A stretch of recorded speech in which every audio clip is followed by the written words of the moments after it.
welcome back. Today because I'm not doing a big like list type video this week.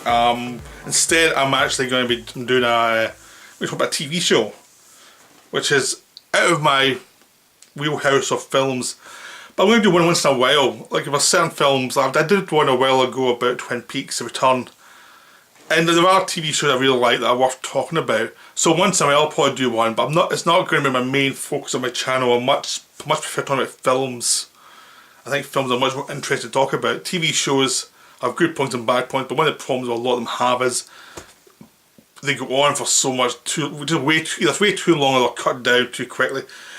So a lot of time you don't feel like you're actually watching a completed story, or you're watching a story that's been stretched so long that it's lost its meaning. And a lot of TV shows invent stuff as it goes along, so sometimes it's really interesting but it's a kind of a mess. Which would be good to talk about if it's a certain kind of series that is messy but fascinating. I mean, I'd love to do videos on like Seinfeld or the new Battlestar Galactica or something, which are kind of messy shows but they're really fascinating. But this one is Deadwood, which is one of my favourite TV shows ever, and it's just had its conclusion.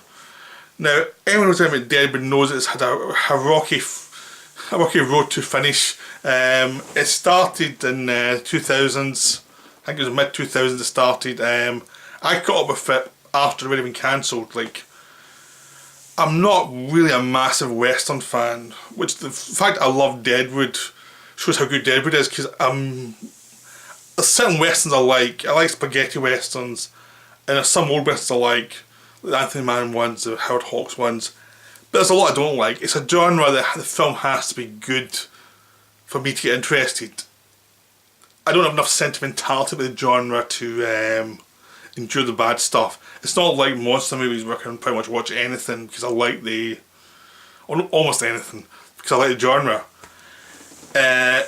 Westerns, a lot of them don't really get me. It's just there's certain ones that do. So when the TV show came out for the makers of NYPD Blue, which was I was a Homicide fan, so NYPD Blue was like, I'm not interested.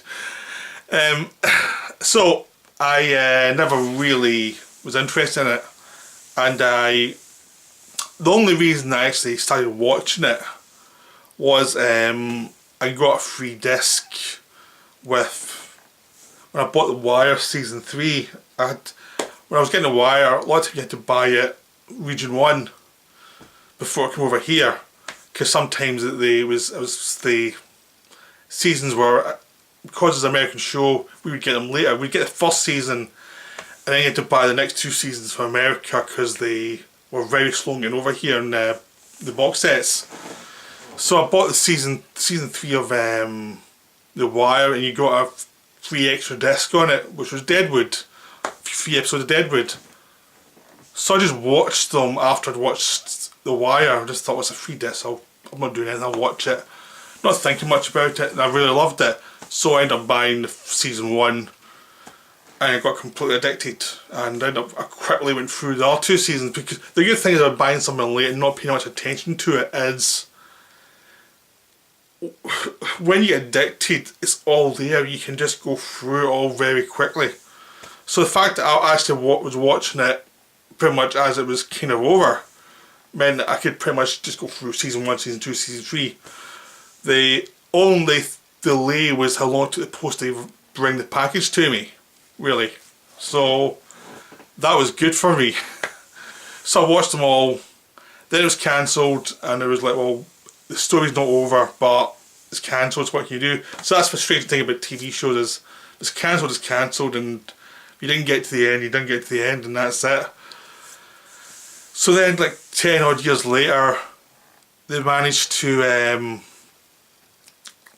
get the cast together and do a final story, final like 2-hour finale for the series.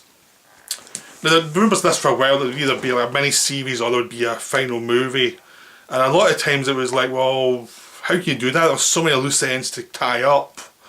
Like, you can't tie them all up. So what was good about this film, and what was good really was the fact that it never bothered. It was like, we'll tie up what's important, the rest of the stuff just is left as, that's life moves on. Some things are never resolved, so don't worry about it. And that was perfectly satisfying. Which is funny after Game of Thrones had so many things to tie up, and it was, for like so many people, it was so unsatisfying. This film did in 2 hours what Game of Thrones managed to not do in 10 hours. So, which was quite interesting to see. But I'll go back to the TV show now, to talk about the TV show a bit. The TV show was wonderful and very messy, because it had certain points it was trying to hit, but it wasn't plot points, it was character points. It was the development of the characters, and the plot was prepared for the characters, not the other way around. So the general idea of the story was Deadwood in Dakota, that at the beginning of the show is not part of America yet. It's going to be brought into America. So a lot of Americans already living there, and it's going to become a state. But it's a place where there's lots of gold. It's a gold rush. There's gold there. People want the gold, and people also are kind of, you know, a bit scummy there. There's lots of criminals, there's lots of, because Deadwood at this point it's part of America, but not part of America. There's not many laws there. It's finding its feet. It's, a lot of people went to escape from the rest of the world.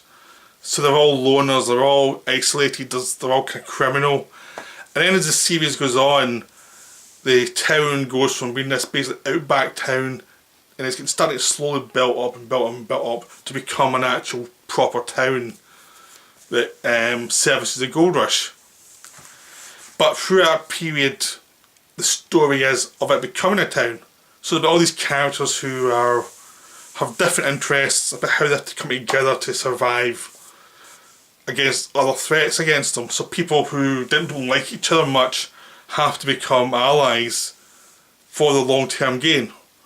So the two main characters are Seth Bullock and Al Swearingen. So Seth Bullock's played by Timothy Olyphant, who's this sheriff who has come to Deadwood to open a store. He's sick of being a lawman, he just hates it. His brother's died, and the brother's left him. He's been left to look after his brother's wife and child. So he's come to Deadwood to build something and bring them there, and take care of them. Basically, he's fulfilling a debt to his brother. At the same time, so he's got a business partner with him, and they're going to build up a hardware store, and they're going to just sell goods to the miners, really, and make a living that way. As they go on and build up their business, they have to become more involved with the town politics, because he's the only real lawman of God. He's the only person who really knows the law and knows why the reasons for the law. And he's instinctive for the lawman. He just can't stand injustice, and he's very screwed up inside. He's got lots of instincts that are noble, but he's also got very human instincts, like lust. He falls in love with a woman who also came to Deadwood, called Alma, whose husband's killed in the first episode, and then she strikes gold, and the gold rush is seen through her character, as she now has the rights to the biggest part of the gold rush in Deadwood, and he has to protect her from all the different bad influences. The biggest bad influence at the start is Swearingen, who's Ian McShane, who runs a gym, and who's an old school criminal. He came from the city, he runs whores, he's a bad man on the surface. And even below the surface, he protects his own people, but he's fine with killing strangers to get his way, to protect himself, to protect his people. He has no problem doing that, and he is very ruthless. And he he's the one that sold the land to the to Alma's husband, thinking it was useless land. Then suddenly there's a find and it's not useless, it's the big land. He's trying to get it back to start with. A lot of complications, he never gets it back. And this puts him and Bullock kind of loggerheads for a lot of the first seasons, as they're going to come at each other. And the whole thing is really about them having to learn to survive, learn to realise there's other bigger threats to Deadwood than their hatred of each other. You know, and they have to learn to read each other and see each other's good points and bad points. Like, Swearengen's not all bad and Bullock's not all good, and they have to kind of learn to get together. And there's a lot of characters around them who are orbit them and who influence them in different ways. Like Swearengen's got his group of hers. He's got Trixie, who's the head her basically, but he's got very fond feelings for her. Like, he's got very sentimental feelings for her. His henchmen who do a lot of his dirty work, he has real feelings for them as well. He's they're his people. And there's lots of people around about him, like the doc, who he badgers, but he still protects. He's got this woman who cleans the place for him, who lives in, who's got a deformity. He could get rid of her, but he doesn't, because there is a kind of element to him he doesn't like to show to anybody. So there's those things, but he still abuses them, he's still horrible to them a lot of the time, but he's protecting them at the same time, so it's like, it's complicated. And Bullock is always trying to protect people, but he's never quite ready to face up to the fact that he sometimes damages them at the same time, and he does things that really hurt them, and he's very uncomfortable with that, and he can't quite mesh that with his more noble intentions. So there's always a fascinating clash between him and Swearengen, because it's two sides of the ideal of how to live, the upstanding life, the criminal life. And in Deadwood, they have to come together to create a community that will actually thrive long term. And that's the whole idea, is how does a community survive long term? How does it become a proper community? Because it's going to keep on evolving. And as it evolves, other people come in, like Powers Booth's character, who's this guy opening a casino so he can con all the people out of their winnings, all the people with gold land. He's trying to con them out of their winnings by gambling. And him and Swearengen don't get on very well. And he's got his own hers to, he's a more high class environment. There's a character there called Joni who's also, is his favourite her basically. And it's, I mean, and it shows the complications of life, how even though these people are abusive and horrible, they've also got soft spots for people, and they've also got weaknesses, and they proclaim themselves to be villainous and money men, but there's other stuff going on with them, even the worst of them. So it just evolves, the whole story evolves with Calamity Jane, who's this drunk, who ends up having a relationship with Joni, and Trixie has a relationship with Bullock's best pal and business partner. So all these people start to just join up. There's lots of really racist characters there who basically will lynch black people. But there's also some black characters that emerge who have to deal with that, and just like, what can you do? These people are idiots. And it takes a realistic version of it, but it also shows those characters who have to deal with the racists are just like, I'm just trying to survive, I'm not going to bother for half these idiots. What's the point of complaining? Just try and get on with it. So it's very complicated, and you see people at White Earp come in who's shown up to be a bit of a fraud, and it just develops, as these people develop, so Swearengen becomes he develops a social consciousness beyond his own instincts, much more than the Powers Booth character does, even though Swearengen should be the villain. But he's tied to the Chinese and everything else, so he's the Chinese people who can get rid of the bodies. But he's also Swearengen's also fond of the Chinese as well, and again, you start to see the softer sides, even though there's still nasty sides to him. So everything's always just edgy and complicated. And of course, they need all the help they can get when Hearst comes in. Hearst is the guy who wants the gold, and he'll do anything he can to actually get it. And Gerald McRaney plays him, and he's great because he's this hypocrite, but he's also very human. So he's understandable. So he's the villain, he's the epitome of all evil, but he's still a human being. It just shows you how awful some human beings can be. There's other characters, there's a character, Francis, who comes in the second season, who's this guy who works for Hearst, who's also a serial killer. And that could be a really bad cliched thing, but it's not, because you're seeing the psychology of this guy and how tortured he is and how dangerous he is. And there's all these little characters, like there's this priest who's dying of a brain tumour, which allows David Milch, who wrote it, to be very poetic and bring in elements of poetry you couldn't get in another character.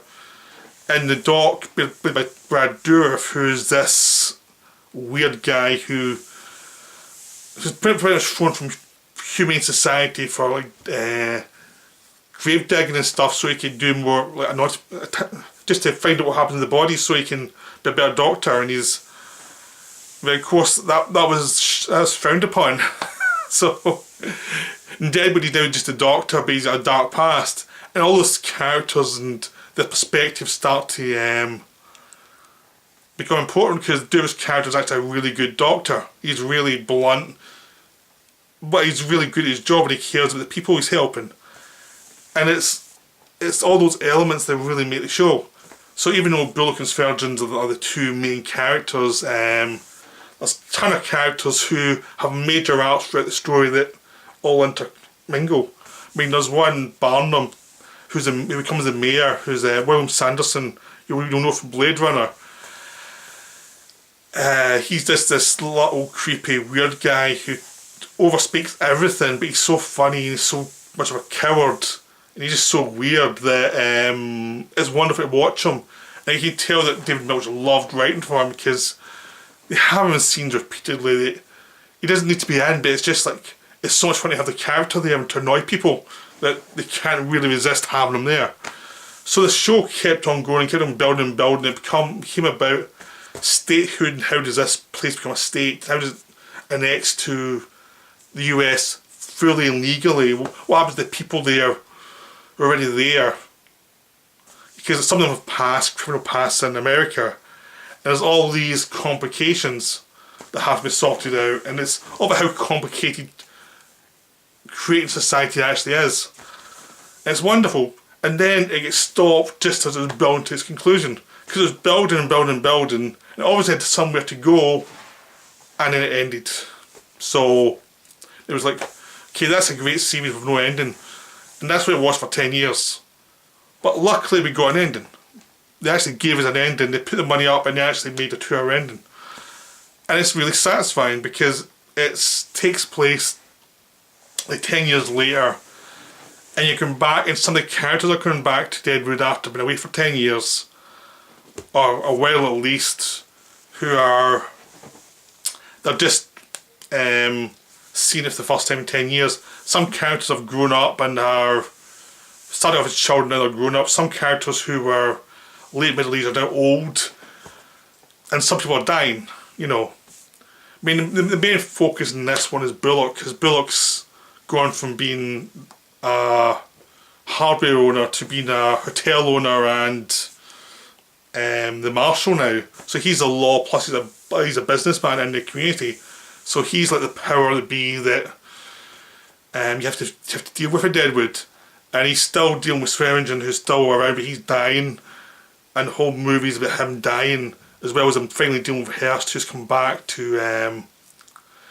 before he was interested in gold, and now he's interested in phone lines, because he's running phone lines all over America. And he wants certain land that one of the characters from the show owns. And the guy's not selling, and it becomes this political thing. So it's the final competition between Hearst and Bullock, because they hate each other, and it's been a long time coming, them clashing. and it's very satisfying. It's a really satisfying ending. I mean, I'm not going to spoil it in case you haven't seen it. If you're a Deadwood fan who's watched this, I'm not going to spoil the ending if you haven't seen the TV show yet. But it is very moving, and there's lots of endings. I mean, like, even if certain characters don't have that much to do, they're around a lot and you see in the background, and everyone gets a little moment. But it's always part of the main story, so you don't feel like everyone's getting chucked in there for the sake of it. I mean, sometimes there's a character that's not needed for the main story, like the Brad Dourif character. He's in there for character beats, with dealing with other characters, since he supports their story, and he managed to give some perspective on the stories. And he has a wonderful scene with Swearingen near the end. They're just talking about life, and it's like, it's wonderful because it's these two old actors who get a nice little moment in this film that's speeding towards conclusion. So it's wonderful. These have wonderful moments, and it's talking about forgiving for the past and moving on. You know, because some people are trapped in the past or past expectations, and some aren't. Some have moved on and they're fine. And it's like the clash between the two, and how do you move on from one generation to the next? And how do you deal with someone like Hearst who's just greedy and he's just unrelenting? And this show has a really good way of dealing with him. It's like it hits him where he's vulnerable in really interesting ways. So you're getting a conclusion, but you're also getting a lot more of a Hearst that you didn't get before. So it feels like a good character piece, because they get him via his weak spot. And the good thing is it doesn't tie everything up. I mean, it doesn't tie the whole thing up, but it's implied that Evan's going to really move on. It'll be as messy as life is. There's no like great conclusion of anything. It's just life will go on. Some characters have died. Some characters will just move on with their lives. This is the end of the chapter of going from a rogue element to statehood. So it's like, it's the end of that story, and it's the end of the story of a lot of characters. They're all going to move on after this, or the ones who have survived. Some of them have moved on to areas you wouldn't expect, and other ones have just found some peace, you know. And that's fine, that's really good. I mean, it doesn't tie on the bow that everyone's going to be fine. It's just like, you're getting into every character and their psychology and where they're going to, you get an idea where they're going to go for the future, you know. So it's wonderful. It's a wonderful thing because it also doesn't tie everything up. That's what drove me nuts about Game of Thrones and certain other shows, that it tie stuff up in unsatisfying ways because they don't respond to life. We know what life is. Everything's messy. So a conclusion to a TV show shouldn't be everything's clean. It's the main points have to be tied up. The main character points have to be tied up. But you don't have to tell everything. You don't have to tie up everything. You can leave stuff to say this is the way life is messy, and that's what's satisfying about it, rather than trying to be neat and overtly tricksy with your plot to put everything together in a ramshackle way so you can get to a few moments. This one is intentionally ramshackle, and this character is making lots of mistakes. And life just floats towards where it had to go anyway, and it's fine. It's like people make mistakes, they move on. I mean, the great thing about this show is it's a show where people make mistakes all the way through the show, and it doesn't stop. And it doesn't stop even in the finale. It still keeps going on, and that's what's wonderful about it, because you're still learning stuff about the people as they're making these mistakes, and how they learn, how they don't learn, and how they find some piece of their past or how they don't, and that's what's so wonderful about Deadwood. It's just a great show. So if you haven't watched it, please watch it. And if you have watched it, I hope you enjoyed the video, because I really had a lot of fun talking about it. Okay, I'll speak to you soon with the final video of the week.